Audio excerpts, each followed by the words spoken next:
Hello hi friends. మా ఇంటి ముందర ఆవు షెడ్ ఉందని చెప్పినాను కదా.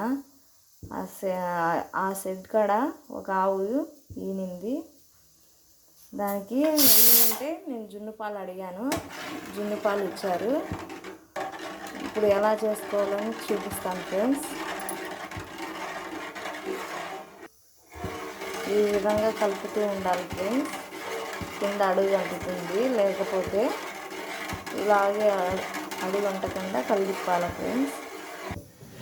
ఇందులోకి కొన్ని ఆవాలు వేస్తే వాయువు అనేది చేయదు ఫ్రెండ్స్. జున్నుపాలు అంటే వాయువు చేస్తుంది అంటారు కదా పెద్దోళ్ళు, అందుకు దాంట్లోకి ఆవాలు వేస్తే వాయువు చేయదు. చూడండి, ఇలా చిక్కబడుతూ ఉంటుంది, ఇలాగే కలుపుతూ ఉండాలి.